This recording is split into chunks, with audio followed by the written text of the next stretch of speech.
Minority Radio. Hello there and welcome. This is 5 Round MMA. My name is Alex Ramirez, alongside my co-host Albert Cita. And on the East Coast, I hear some cartoons in the background. We got Guillermo Cita calling from Orlando, California. Bad. It's cool. What's up with YouTube over there? Well, I'll go to the other room. What is it? Ninjago? What are you guys watching? Ben 10. Ben 10. Ben 10? Okay. Guillermo's two little boys, that's why. That is not a favorite.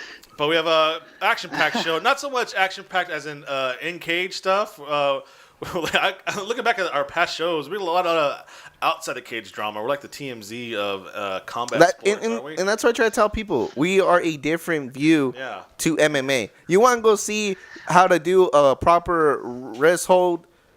You gotta go look at another podcast because you're gonna learn the air.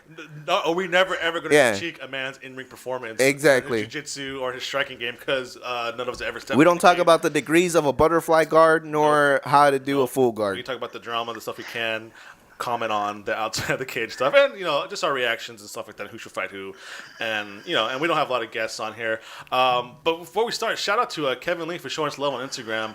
Our boy Motown. First ever. 5 Round MMA guest and still giving us love. He knows what's up. He has a home here whenever whenever he wants to come talk. So we should book him soon for the upcoming show. Just get his thoughts and stuff like that because I think he is the breakout of that summer press kickoff tour. But before we get started, you guys see this whole fighter was it training or athlete convention they had or retreat they had the UFC had? I guess I think they do it once a year to tell the truth. Almost every fighter under contract for the UFC went to Vegas, had Kobe Bryant was a keynote speaker. Michael Strahan was giving advice to the fighters, and then they gave them notepads, and I guess they kicked it there in a resort for the whole weekend. So I don't know what I guess I like it. Yeah, just for morale, I guess. I don't know what it was. People forget that UFC's still a company and they still have employees. Yeah, so it's so if you look on every fighter's timeline on Instagram, it's all these pictures of Kobe Bryant, all the free swag they got, and just stuff like that. I think it's kind of a party atmosphere too. So I don't know. It looked kind of cool. I think it was a fighter retreat they called it, but not everybody was there because some guys were just kind of training. Other guys. Some people don't need a retreat, bro. Some guys just want to just going stay away. So let's get started with round number one. How about we do that? You got the timer, Robert? I do not. I was too busy drinking my body armor here. Shout out to Kobe Bryant. Kobe Bryant. NBA Finals. I got Warriors over Cavs in 6 games, guys. Because they're both gonna win. I got Lonzo Ball on the Lakers in 2018. How about that, Guillermo? Before we get started, number two pick. How lucky are the Lakers? I'm very lucky. Dude, did you see Magic Johnson's face? He knew, bro. You know what? I'm gonna be the first one to admit it. That's some shady stuff that went down in the NBA draft. But guess what? It's not a frozen envelope, bro. I like it. Speaking of shady stuff, round number one. Current UFC middleweight champion, Michael the Coward Bisping. I don't call him the Count anymore. The Coward. Reports are saying that he is hurt and his proposed match with Yoel Romero is now off. This is a quote from Dana White himself. We're trying to put together the Bisping-Romero fight. If Bisping can't fight this summer, we'll probably create an interim title between Romero and Robert Whittaker, end quote. So apparently... So I guess Robert Whittaker is getting the belt. So apparently Bisping versus GSP was supposed to happen for the summer, right? Mm-hmm. And then last week we reported that GSP got pulled because he wants to fight later in October. Dana White pulled GSP, inserted Yoel Romero. Wasn't official, but he was leaning that way. Now, all of a sudden, Bisping reportedly can't go. Now, we're going to go Romero versus Whittaker for the interim title. Michael Bisping, is he running again? I think he's running here, right? He's running the champion. Doesn't want to I wouldn't say it's running. It just it is pretty funny and convenient that he gets hurt the moment the GSP fights out. Yeah. And now, to tell the truth, I wouldn't be surprised if he, out of nowhere, he's ready in October. Yeah, he's going to be ready in October. I thought actually, too, he put earlier this week on Instagram a graphic for the most wins in UFC history, and he has 20, and GSP has 17 or 19. Damian Maia has 19. Are you really going to make me name these opponents? Because trust me, it's not a who's of. Guillermo, what do you make of this? Is this Michael Bisping just kind of waiting for the money fight, or is he legit running away from the top middleweights in the UFC division? Well, it's proven fact that, first of all, Michael Bisping got his initial title shot by luck. Yeah. He won the title by luck. He called the shots after by luck. And now, even after the Henderson fight, he got hurt, right? Mm-hmm. And so he's recovering. Yoel Romero, in the meantime, is waiting. He was supposed to be the number one contender. And then instead, you know what? Michael Bisping's going to fight Dan Henderson. You go fight, what's his name? Chris Weidman, right? Mm-hmm. All right. If you Murders beat Chris Chris Weidman for... Yeah. If you beat Chris Weidman, for sure you're going to get Michael Bisping, right? He beats Chris Weidman. Michael Bisping at the time's like, crap! My plan to avoid Yoel Romero didn't work out. All right, GSP's coming out. Let me talk smack to him. Hopefully he'll want the fight, and then I can organize that. Obviously, GSP's not ready, and Michael's like, you know what? My knee's still not 100%, so I'm gonna take some time off because he's gonna get his ass whooped by Yoel Romero. Yeah. That's the truth. Whoa. So now there's no way to avoid Yoel Romero if he beats Robert Whittaker. But dude, I am not kidding you. That would be like a super fight to me. Yoel Romero versus Robert Whittaker. Have you guys seen the videos of Yoel Romero training? It was like on MMA Weekly. Like, man, dude, he's on that like Jesus on high, bro. For real, You ever, if anyone has never seen Jesus Camp, go watch that, and that exactly what reminds me of Yoel Romero.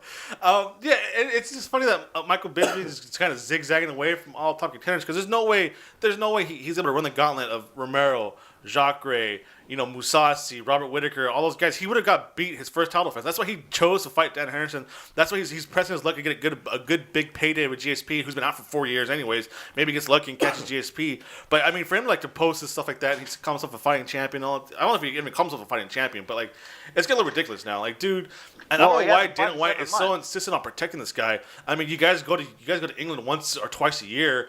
It's not even put him on the crowd, champion or no champion. He's going to main event there and sell out anyways. It's not a big deal. So I don't know why Dana White is so insistent on protecting Michael Bisping for a guy who's already past his prime in his career, who is of all the analysts on Fox Sports, he's maybe like 2 or 3 behind DC Dominic Cruz. Yeah.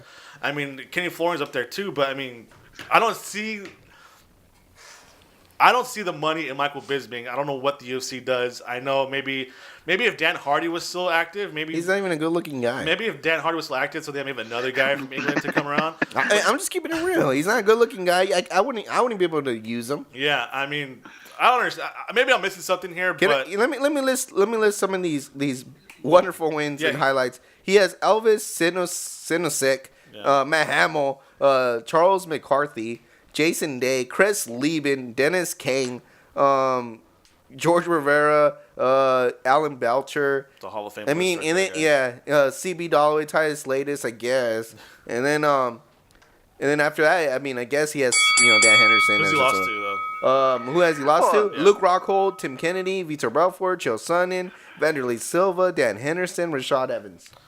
I mean, come on. Well, remember, he avenged the Luke Rockhold fight. Yeah. But he did not avenge that Vanderlei fight, yo.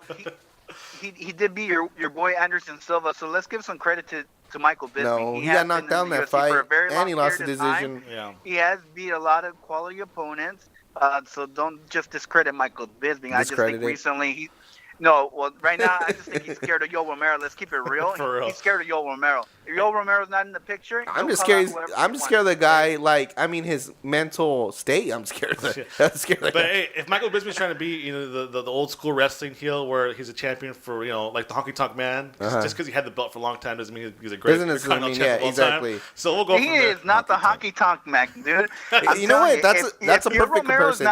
That's a perfect comparison. You're right. Because if Yoel Romero's not in the picture, Michael Bisping will fight anybody, anytime, anywhere. If the top contender's not in the picture, he'll fight anybody anywhere. All right, that's enough for Michael Bisping. He's a different. Hey, you know what's funny? Yeah. That means Yoel Romero is like the warrior, ultimate warrior. Yeah. If you kind of come in, just a psychopath right into the cage. All right, that's it for round number 1. We're gonna come back and talk about. I want to ask you guys: did Bellator ruin Rory Mac's the Red King's debut with how they presented it? So that's coming out round. Rory Mac ruined himself. Coming up, but before we do that, let's talk about 5 Rounds Clothing. 5 Rounds Clothing offer a unique collection for apparel and accessories by incorporating the culture, style, and attitude of mixed martial arts. They're constantly evolving and improving to become the best fightwear company possible in the MMA world. Check out the great line of t-shirts, hats, hoodies, and other great accessories at 5rounds.net. That's 5rounds.net. That's a worldwide shipping. Follow them on Twitter at 5roundswear and on Instagram at 5rounds_. Get it on round 2 coming up next. Welcome back. Time for round number 2. Rory Mac, the Red King, the Canadian Psycho. The Red Queen. Mr. The GQ. Queen of Hearts. Made his Bellator debut this past Friday. He beat Paul Daly for crying out loud. That's a big thing, dude. You're jumping ahead. So this is a big sign. Sorry, Alex. No, this guy's getting me going. This is a big sign.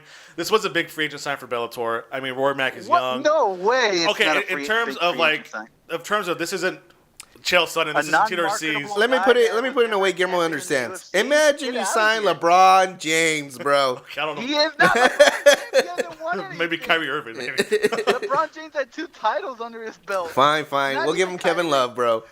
You signed Kevin Love. The Clippers just signed Kevin Love. How do you feel about it? Oh, is Rory Mac the equivalent of Kevin Love? Yeah, he's a solid player. No, he's not. He should be a champion. This is not relevant. Yeah. You guys are talking about a wannabe male model who's never won a UFC championship. Wow, bro. Who can't even get sponsorships outside of Reebok. Because he wants quality sponsorship. Yeah, and he's never going to get quality because he's not marketable. I don't know how he's in the well. Okay, so first of all, did you guys even obviously you guys watched it on Bellator. I didn't even waste my time. I knew the Red Queen. First of all, it's your job to watch it, Guillermo. So don't say that you don't have to watch it. Let's say you watch the highlights, bro. Yeah. Yeah, I did watch the highlights. I did watch the 2 minutes that were actually the 30 seconds were relevant, which is the rear naked chokehold. Yeah. But I want to ask you this. Okay, so I mean, in terms of the Bellator spectrum in the world, this is a big signing for him. This is a former UFC Qatar contender. He was arguably in one of the greatest fights honestly one of the greatest fights of the decade against Robbie Lawler. But then why do you put him on a card for his debut in London that's going to air live on a Friday? Exactly. Yeah, on a Friday afternoon at 1:00, but tape delay it so it airs on the East Coast at 9:00, and then another tape delay on the West Coast at 9 p.m. Yeah. So it's like it was literally for the whole nation to see it, for the United States and another country. It was like taped like twice to see it. And this is such a big star. Actually, why do you do that? Why not have him debut like in New York? To be honest, Alex, it's ridiculous. To be honest with you, Alex, that's why I didn't watch it, because I already knew what the result was before it even aired on Spike. Well, that's why I didn't watch it. That's the real reason. I had already watched the clips of it of how he won, so I was like, why am I going to waste my time watching this fight? That's the honest truth why I didn't watch it. Second of all, you just answered my point that this is why he's not a big free agent signing, because he's taped delayed twice on the Pacific time. It's not his fault that Bellator is a bunch of morons. And then you have a retirement club headlining a pay-per-view for Bellator. So come on, let's keep it real. But that's the organization. No, don't put it on Rory Mac, bro. That's the organization. UFC has done plenty of England shows live. Just because you like him so much, but he hasn't accomplished anything. I don't know about that. He is now an accomplice in he is the first contender to the middleweight title. Not middleweight. Sorry, welterweight title. And our boy Lorenz Larkin can possibly get that title. And to me, that's super exciting. Lorenz Larkin versus Rory MacDonald. Well, to be honest, I'm going to be neutral in that bout. If he was such a big draw, his fight against Paul Daly should have been for the welterweight championship. That's just my honest opinion. And then he should have fought the winner out of Lorenz Larkin to defend the belt. But no, they do a little tournament because he's not quality of an opponent or quality of a star. Look, Guillermo, I don't know how many times I have to explain to you. Obviously, you have never ate a 4-course meal. 4-course meal. All right? You start off with the salad, right? And then you move on to the main course and then the dessert. No one ever gets to the dessert, Albert. All I'm saying is, Rory MacDonald is a man of fine dining. I want to pause really quick for all of our longtime listeners, our new listeners. Albert has brought that analogy up countless times. Rory MacDonald. He always let me stop everybody. Let me talk about a 4-course meal. So at least he's consistent with his analogy. So I knew it was going to come in this segment. So I guess he's trying to say Rory MacDonald it takes time to appreciate this guy, right? It's never just the main course. No, he's a package. And in my opinion, Bellator Bellator did a horrible job. Guillermo, you gotta stop eating the churros and start eating some rare steak, bro. Is what you need to do. But I mean, okay, so if Bellator wants to be taken seriously and get to the next level, I mean, enough of these tape delays. Just air it live. That's true. I mean, if they would have gone on Saturday, all they had to do compete was with the NBA playoffs and NHL playoffs, right? But those are kind of regional now because there's only 4 teams left. It's not like if it was the NBA Finals, and you push it back. But I think they could have gone on a Saturday and say, hey, you know what, we'll go head to head with the NBA playoffs. If it was live, to be honest with you, would they got the viewership that they were looking for? I don't think so. That's why it didn't matter if it was tape delayed or not. 2 tape delays, man. And you know what it feels like? It feels like TNA all over again with Rory MacDonald. It feels. So I feel like Rory Mac the Christian Cage of TNA? Is that what you're saying? That's what it feels like. Yes. And what did he do after we went to WWE? Champion or anything like that. Oh, okay. That's a great analogy. Forget the LeBron James and the freaking Kevin Love. He's the Christian Cage of wrestling. Hope his wrestling fans listen to us. All right, well, we'll see. Hopefully, after defeating Paul Bailey, I also think too Bellator completely overestimates Paul Bailey's worth. I mean, I don't know why they keep promoting this guy and like. Why Paul Bailey sucks? Exactly, I said they overestimate his worth. Rory Mac is a number one contender. He'll face the winner of Lament Rockin. Don't disrespect Paul Bailey. So, I know he'll knock all of us out. But anyways, that's it for round number 2. We'll come back and talk about Mighty Mouse's harsh words for Ronda Rousey and if Uncle Dana will get mad at him for talking bad about her. But before we do that, let's talk about Mobilitas. Mobility Tool is the best mobility tools on the planet. A lot of M's there. Durable, portable, myofascial release products designed with more grip to help you improve performance and recover faster. Actually, this week's issue of Men's Health, dropping this Tuesday, the 23rd, their mobility spear will be featured in one of the pieces there. So check it out. Awesome. Get more education there. They're on our visit. YourJointShouldn'tHurt.com. They're also on Instagram at Mobilitas. They're also on Facebook and on YouTube.com/YourJointShouldn'Hurt for great tutorials and just overall keep health. Round number 2 over. Round number 3 coming up. All right, time for round number 3. So this one, current UFC flyweight champion and probably best pound-for-pound fighter Demetrius Mighty Mouse Johnson had some harsh words for Ronda Rousey in an SI interview. I'm just going to jump right into quote. You look at Ronda Rousey. You got your ass beat. Grow the F up. It happens. It's mixed martial arts. I don't want to be like, if I lose, I'll be like, I lost. Everybody effing loses. He continued. It's part of the sport. Grow up. Look, Ronda, you lost 2 effing fights in a row. You made more effing money than the women's roster. You'll be fine. Don't worry about it. End quote. Very harsh.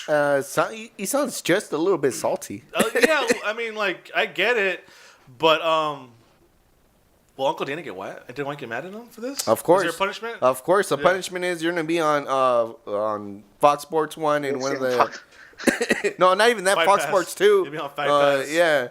But I can see here, I mean, that has been the criticism for Ronda Rousey. She can't handle a loss well at all. I mean, she's gone MIA since she's lost. Come on. Nowadays, nobody can handle a loss well. True. If LeBron James can't handle a loss well, Steph Curry can't even handle a loss well. Cannot. So I don't understand why Mighty Mouse is just picking on Ronda Rousey. It's just, what do they call it? The snowflake, everybody? Yeah. Them liberals.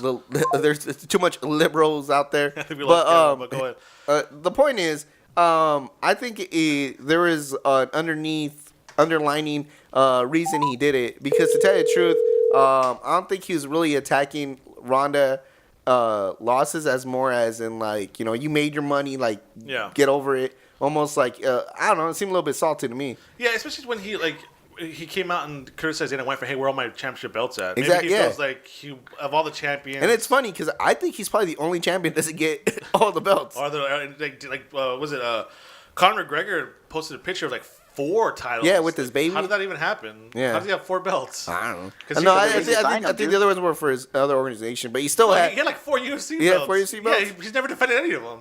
Well, there you go. He's won them once, and he's never defended them all. So, yeah, it was kind of weird. I don't think Mighty Mouse is salty at all. What are you guys talking about? He kept it real. He's trying to motivate Ronda Rousey, if anything. And it's like, dude, if you still have it in your tank, come out of retirement and do your thing. Don't let this 2 losses hurt you. I mean, to me, the more criticism was how he talked about her fighting style. Is like everybody knew she was a one trick pony. Yeah. I mean, everybody knew the judo flip. To me, that's more of a backhanded compliment than anything else. Yeah. The other thing too to point out on the interview, because I did read the interview, Alex, was his that he's going to stay in flyweight. He's not looking to move up whatsoever. He talked about his losses to Dominic Cruz and who was the other guy that he lost to? I think that's Yeah. No, he had 2 losses in probably way before then you got to the UFC then, right? Yeah, I forget. But he talked about how why should he move up when nobody can beat him at flyweight? If anything, come challenge him. Yeah. And I totally agree with that. I mean, That sounds, and he wonders why he don't get no money.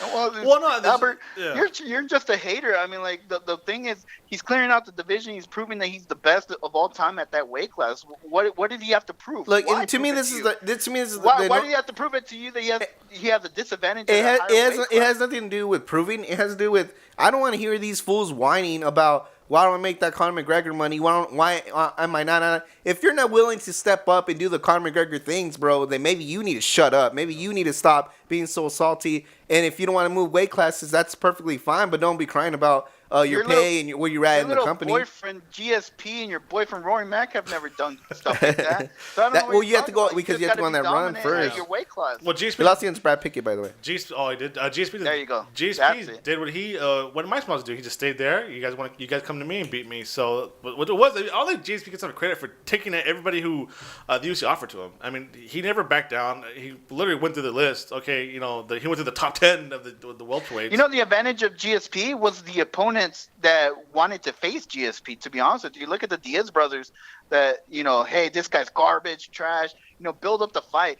It's not Mighty Mouse's fault that he is who he is, and the guys that are challenging him are stale just as much as he is. Yeah. The advantage that GSP had is the guys he was facing were not stale. So you talk about the Dan John Hardy. Fitches and the Carlos Condits.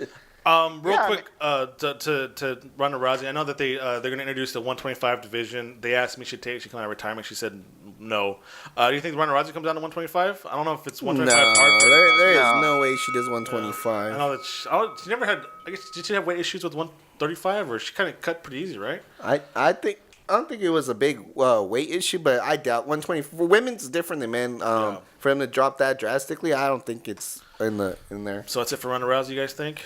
I think she's Yep. done. She's done. We'll see her. Why not? If anything, I mean, look at Dwayne Johnson. Has he really come back to wrestling?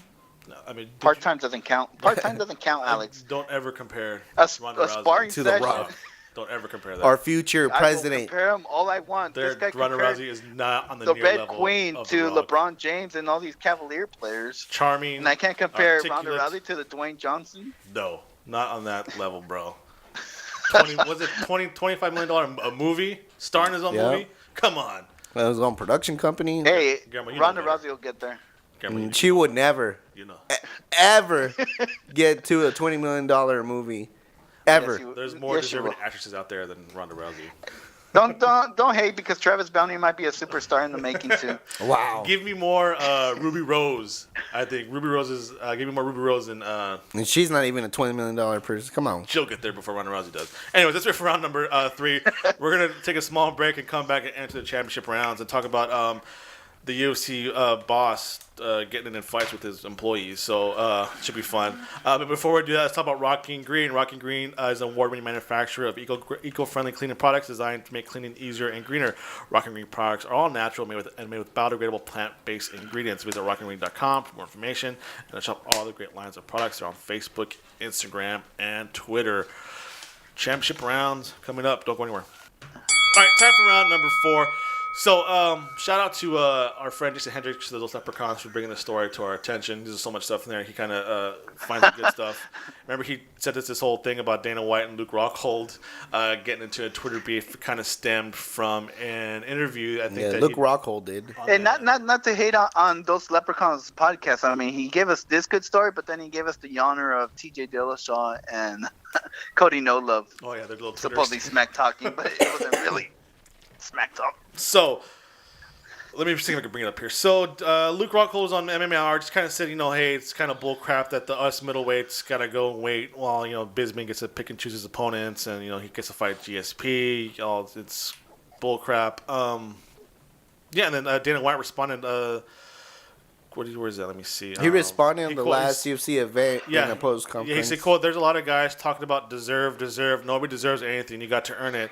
It's like these guys want to sit around. You've got Rockhold now screaming, 'I deserve this.' You just got knocked out in the first round. You don't deserve anything. You've got to come back and earn it." End quote. So that's like, anyways. So that's it's everything you need there is in that quote. And then Rockhold responded on Twitter saying, "At Dana White, I've never said I deserve a title shot. I said we middleweights deserve clarity. We deserve something to fight for." At Dana White, you have to. He quotes Dana White. You have to earn your way in this company. Tell me how did GSP earn a middleweight title shot? Think before you run your mouth. And then, which Dana White responded at Luke Rockhold. I usually never respond, but GSP never lost his title. Bisping, GSP, and the fans wanted it. Stick to fighting and modeling, and leaving the matchmaking to us.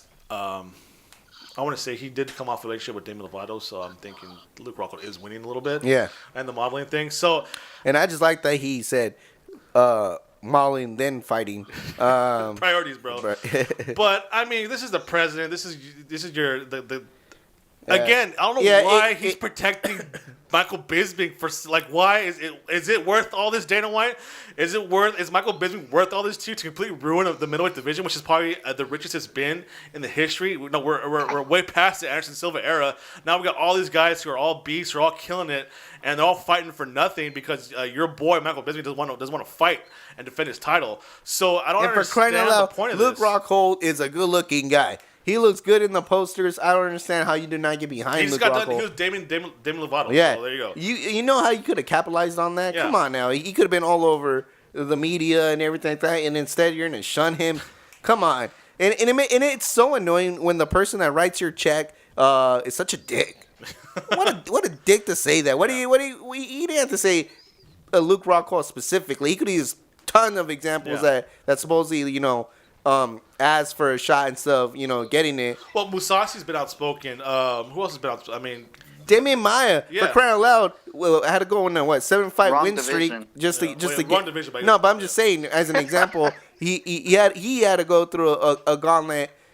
But yet, there's no love there. I mean, there's a couple things too, especially we said when Bisping, GSP, and the fans wanted this fight. I don't have any fans at all clamoring. No one doesn't announce. People were more disappointed than anything. I mean, they could have done GSP versus John Fitch again. I probably would have been excited, to tell you the truth. Hey, Guillermo, I have a theory about this too. I think, and also just like Luke Rockhold rubbing Dana White the wrong way, but I also think I think this is a continuation of his beef with AKA. I think Dana White hates that camp because they cost him so much money. That camp has cost him so much money. The Cain Velasquez pullouts and the Kahi pullouts, and just saying how they go too hard and they don't protect their fighters in the training camp. So I think it has something to do with that. And also looking back how much Dana White hated John Finch is another product of AKA. So am I wrong there in reaching that, or do you think it's something to do with it? Dude, let me set you guys straight first of all. You guys all have bosses, right? Of course. Your bosses criticize you, especially with performance reviews and stuff like that. They tell you what's wrong with you or how you can improve. I think I have been told, stick to your editing, Albert. Stay in your lane, bro. But my point is, what's wrong with Dana White criticizing Luke Rockhold for stepping up? If we're talking about Michael Bisping not fighting in 7 months, how long has it been since Luke Rockhold had fight? He's been injured. Yeah. So I mean, shut up, get healthy, fight, and prove that you're back into contention. So that's he was doing an interview. How you gonna shut up? And he didn't say it. He was misquoted. To tell you the truth, misunderstood. He pretty much said what everybody else is saying. There is a logjam in the middleweight division. The middle division is unclear on where they're going. You have a lot of contenders, but no fights. You have a guy that's injured. You have the champ that's injured that got knee surgery. So from the beginning, instead of Dana White, if anything, he's not protecting Michael Bisping and say, dude, hurry up, get your rehab going. I want you back in the cage. When I think Michael Bisping, I think nothing but dollar signs. Yeah. And I want to see that guy out there as soon as possible. And then second, he has nothing with AKA. I don't think it's nothing in particular with the camp. He's a hater, look at DC. DC has gotten freaking more than his share of publicity. Has he? Or has he made his own publicity, bro? UFC Tonight, he was announcing the fights last 2 weekends ago.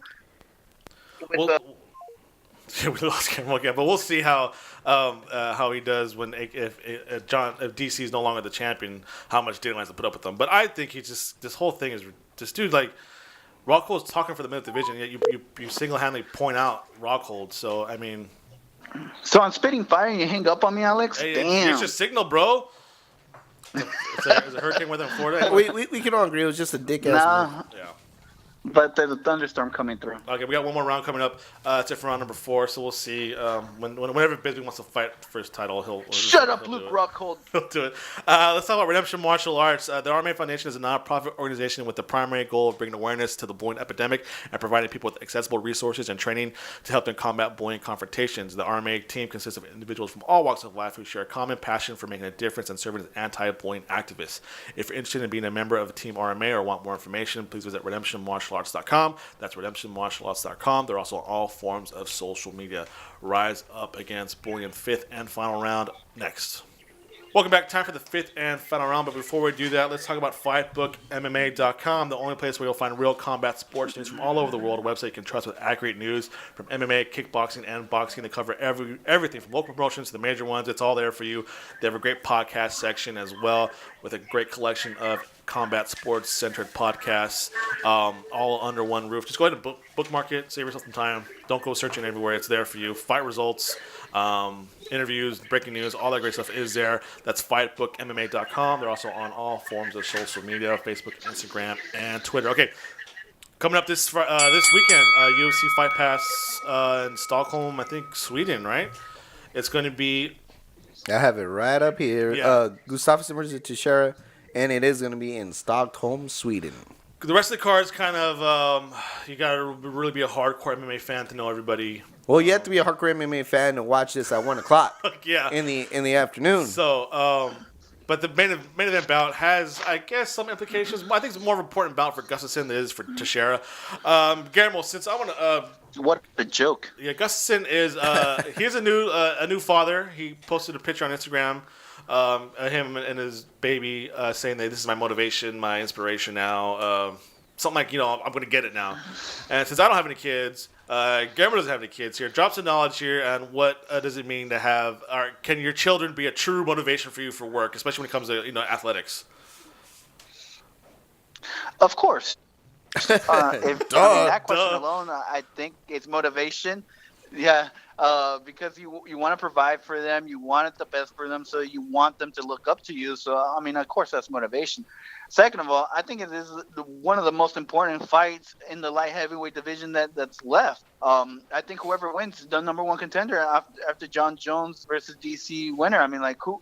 What about Jimmy Manawa? Seriously, I was going to say, are we really buying the Manawa? And No. didn't John Bone Jones destroy him? I thought they fought, right? No, Rumble Jimmy Johnson Manawa? beat Jimmy Manawa, and so did Alexander Gustafsson. John Jones defeated OSP. And if you think about it, if Gustafsson wins, it left some bitter taste in Albert's mouth when he fought John Jones. Everybody's mouth, bro. Well, not mine. John Jones is the best on the planet. So Gustafsson would jump over Jimmy Manawa, Albert's boy, but I guess Albert's drinking the Kool-Aid too much. So Just fruit punch, bro. I think even Glover Teixeira, if he were to win, I think he jumps over Jimmy Manawa. I'm just not drinking the Kool-Aid that Jimmy Manawa's making, dude. Yeah. So I think this is the most important fight in the light heavyweight division. Yeah, especially with Rumble Johnson now retired, man. This division is not deep at all. It's about three to four guys deep. You got DC Jones, and then everyone else there is a question mark as far as legitimacy as being on a roll. Rumble did a good job of knocking everybody out.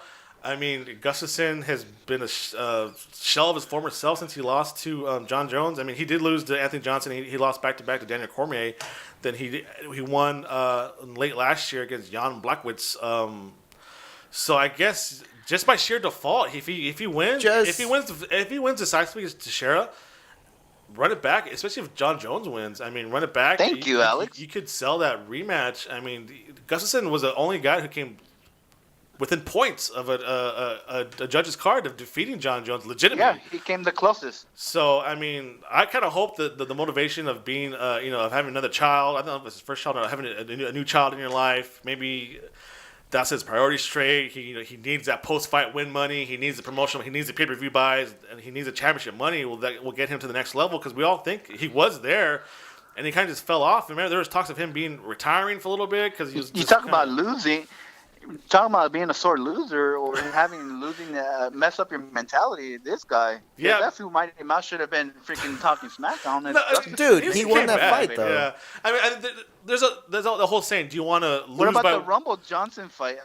Well, that was just like he got knocked out of his hometown and everything. But it's like do you want to lose by 1 point or do you want to lose in a blowout? What's worse? 1 point? 1 point's always They're worse, both right? just as bad. I know, but what hurts more? Like, when the game's bad. over by the halftime, or when the game's over the last second? So, I mean, people differ. Like, I'd rather lose. I'd rather be a blowout, or I'd rather be in it the whole way and then, lose by 1 fight, so 1 point. So I don't know. Just to let you guys know, just like how weak the heavyweight division is right now. Just so you guys know, just so you can get a scale of where we at in the light heavyweight division. Nogueira's number 10. I think he's retired. Exactly. Well, hey, big you want to know something? I wouldn't be surprised if Chuck Liddell comes out of retirement for a championship fight, just because how lackluster heavyweight division is. It's crazy how it's Rocky Balboa all over again. Yeah, bro. or even like how Anderson Silva is calling for a middleweight shot. He'd probably go up to light heavyweight and get a title shot a lot quicker than that. So, UFC Fight Night 109 to Gustafsson versus Teixeira. Technically, Anderson Silva never lost in light heavyweight as well. Yeah, Ben Saunders is on this card. Yes, against DC. Yeah, there's a lot of. Oh yeah, that's right. A lot of Europeans on this card. Hey, and Alex, just my whole Chuck Liddell thing. Yeah.